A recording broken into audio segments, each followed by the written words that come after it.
All right. So we're going to talk about a horror novella for Halloween. Happy Halloween, by the way. Hope you all stay safe. So we're going to talk about a novella called A Short Stay in Hell by Stephen L. Peck. This is about a guy who he dies of cancer and he ends up going to hell. Now, this man's been a devout Mormon and it's believed he's going to heaven his whole life. He ends up in a room with a demon and a bunch of other people.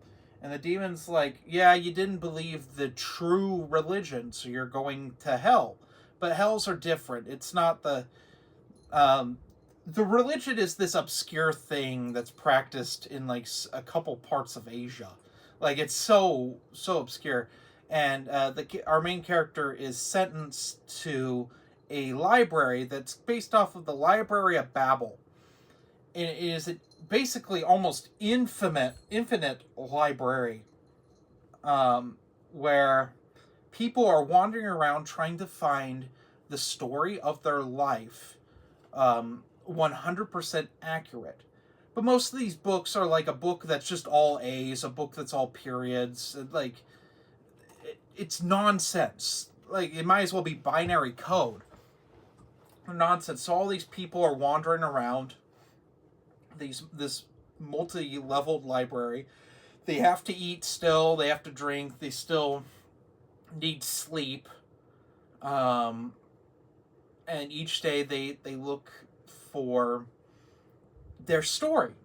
And we see them becoming a society together. And when that society falls apart and the horror of it, and it really is a book about despair. Because what is truly horrifying? Finding out that you thought you were a good person, you were going to go to your heaven, and you end up in hell. And everything is slowly taken away from you. Because that's what happens to our main character. He is there for probably thousands of years in this short tome. Chronicles that, and it's really fascinating how he moves on, ends up finding someone that he loves. They're taken away from him. He finds like other people, like everything. It is just despair incarnate. Words cannot describe how shocked I was reading this book. This is one of the best horror novellas I've ever read in my life. I would love to read more from Stephen L. Peck because this was really well worth your time to check out. It's even first person and I liked it. That's saying something. What would I rank this? This gets a 5 out of 5. It is well worth your time to check out.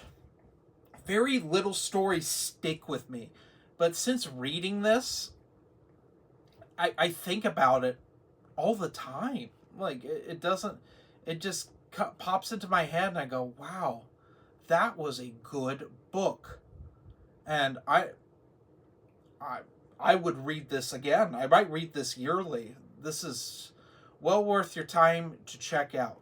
So, with October done, I think it's time we go back to some Indiana Jones. What say you guys? Have a nice day.